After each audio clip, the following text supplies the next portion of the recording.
Friends, இங்கே பார்த்திங்கன்னா நம்ம முருங்கைக்கீரை பொடி செய்ய போகிறோம்.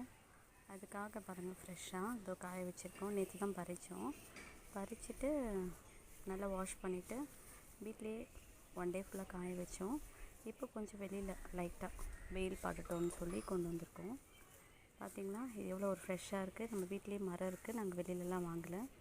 இந்த முருங்கை பொடி கூட கருவேப்பிலை அதேமாதிரி காய வச்சு இது கூட கொஞ்சம் இன்க்ரீடியன்ஸ் போட்டு நாம் அரைக்கிறோம். இதில் வந்து எந்த ஒரு அந்த க்ரீன் கலர் வர்றதுக்கோ எந்த ஒரு கலரும் நாங்கள் போடல. ஜஸ்ட்டு இதை காய வச்சு கூட கருவேப்பிலை போட்டு, ஏன்னா இது அவ்வளோ ஹெல்த்தி இல்லை, அதனால் இந்த முருங்கைக்கீரை பொடி நாங்களே வீட்லேயே செய்கிறோம்ப்பா. சரிங்களா? எவ்வளோ ஃப்ரெஷ்ஷாக இருக்குது பாருங்கள்.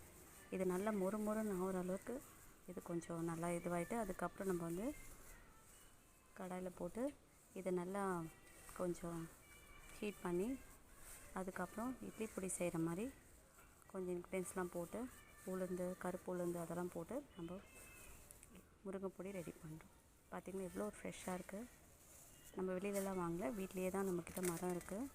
அதில் வந்து நம்ம எடுத்து இந்த இட்லி பொடி, இந்த முருங்கைக்கீரை பொடி ரொம்ப உடம்புக்கு நல்லது.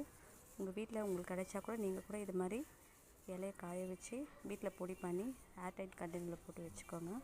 ரொம்ப நல்லது. குழந்தைங்களுக்கு எல்லாருமே சாப்பிட்லாம். தேங்க்யூ.